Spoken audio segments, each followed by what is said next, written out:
Seigneur soit avec vous. Et avec votre esprit. Évangile de Jésus-Christ selon saint Matthieu. Gloire à toi, Seigneur. En ce temps-là, Jésus vit en passant un homme du nom de Matthieu, assis à son bureau de collecteur d'impôts. Il lui dit, « Suis-moi ». L'homme se leva et le suivit.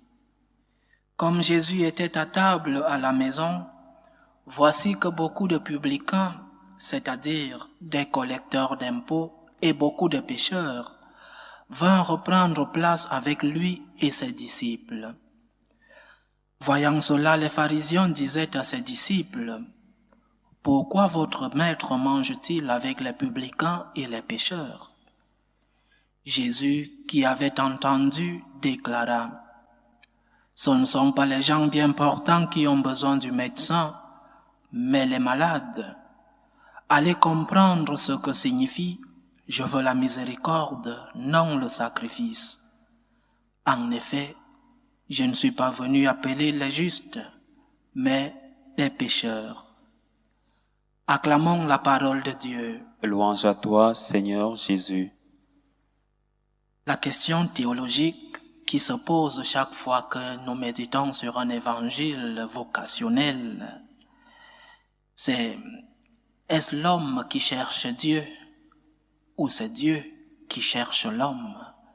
Qui prend l'initiative dans cette recherche, dans cette rencontre entre Dieu et l'homme? Parce qu'il nous semble parfois que c'est nous qui prenons l'initiative. Nous nous posons des questions sur Dieu, nous faisons des recherches, nous nous approchons d'un prêtre, d'un catéchiste ou des gens qui vont à la messe qui sont de catholiques pratiquants. Et même dans les évangiles, il y a l'exemple de Zachée qui se déplace pour aller rencontrer le Seigneur. Alors, qui prend l'initiative? Aujourd'hui, c'est le Seigneur qui va vers Matthieu. L'évangile dit que Matthieu était assis dans son bureau de collecteur d'impôts. Il était assis et Jésus passait par là. Qui prend l'initiative? En réalité, notre initiative est une réponse à l'appel de Dieu. Quand nous croyons que c'est nous qui prenons l'initiative, nous sommes réellement en train de répondre à un appel, parce que le Seigneur a semé en nous cette soif de l'infini.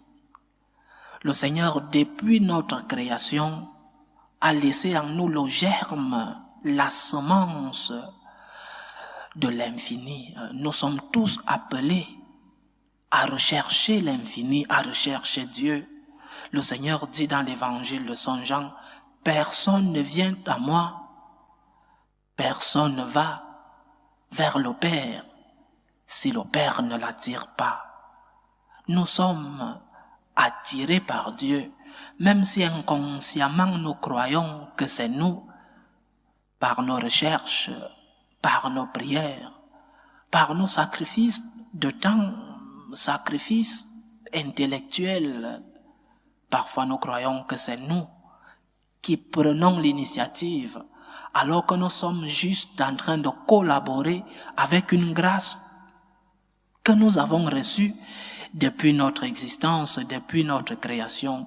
Dieu a semé dans nos cœurs une soif d'infini, une soif de Dieu semée dans nos cœurs. Et parfois, nous résistons. Parfois, nous n'arrivons pas à entrer dans le plus profond de notre être et retrouver cette semence. Peut-être, conséquence du péché originel, nous commettons un autre péché, le péché de l'indifférence. Mais Dieu est patient. Dieu cultive de la patience envers nous. Et même quand nous résistons à cette soif de l'infini, Dieu dans sa miséricorde, Dieu dans sa patience, vient toujours toquer aux portes de nos cœurs. quand nous résistons, quand nous fermons la porte à cette semence qui est enfuie à nous, quand nous ne voulons pas faire croître cette semence, Dieu vient arroser de temps en temps la semence qu'il a mis en nous. Et le péché de l'indifférence est souvent causé par le fait de croire que Dieu appelle seulement les parfaits. Nous avons la réponse dans l'évangile d'aujourd'hui. Le Seigneur dit, « En effet, je ne suis pas venu appeler des justes, mais des pécheurs. » Nous sommes tous des pécheurs. Certains, moins que d'autres, certains sont plus pécheurs que d'autres. Mais nous sommes tous des pécheurs. Nous sommes tous inclinés vers le mal. Nous sommes tous des pécheurs et Dieu n'est pas venu pour les justes. Dieu n'est pas venu pour les parfaits. Si notre Église n'était que l'Église des parfaits, elle n'existerait pas. Elle ne serait même pas fondée. Parce que justement le Seigneur est venu pour nous les pécheurs. Et nous tous, nous sommes tous des pécheurs. Donc ne crois pas que le Seigneur ne toque pas à ta porte parce que tu es un pécheur. Le Seigneur frappe aux portes de tous les cœurs. Que nous soyons pécheurs ou pas, le Seigneur, qui connaissait déjà notre futur, qui connaissait déjà notre vie, a semé en nous cette semence de l'infini, la recherche de Dieu. Alors, pécheurs, oui, mais nous avons reçu l'amour de Dieu. Pécheurs, oui, nous devons ouvrir les portes à l'amour de Dieu. Le Seigneur est venu pour nous guérir. Il est venu pour nous transformer. Il est venu pour nous guérir de nos blessures. Les blessures de ce péché que nous avons nous-mêmes commis. Le Seigneur est notre Sauveur. Jésus est le Rédempteur de notre vie. Et il t'invite de ne pas croire qu'il vient justement seulement pour les parfaits. Laisse-toi guérir par le Seigneur. Laisse-toi sauver. Le Seigneur t'invite à recevoir son amour. Le Seigneur t'invite à recevoir cette transformation.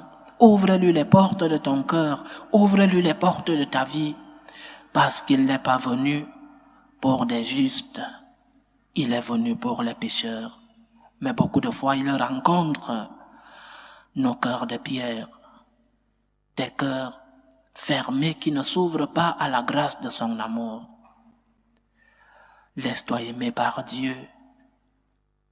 Laisse-toi guérir de tes blessures. Laisse que le Christ te transforme. Laisse le Christ te relever de tes misères. Laisse que le Christ transforme ta vie en une vie nouvelle. Laisse-le remplir ton cœur d'amour. Ta vie n'a aucun sens sans lui. Et pécheur, oui, mais un pécheur que le Seigneur aime. Laisse le Christ fortifier tes jambes vacillantes. Ouvre-lui les portes et dis-lui, Seigneur, me voici. Seigneur, je veux te suivre. Seigneur, je veux que tu sois présent dans ma vie. Ouvre-lui les portes de ton cœur. Que le Seigneur nous aide. Loué soit Jésus-Christ. À jamais.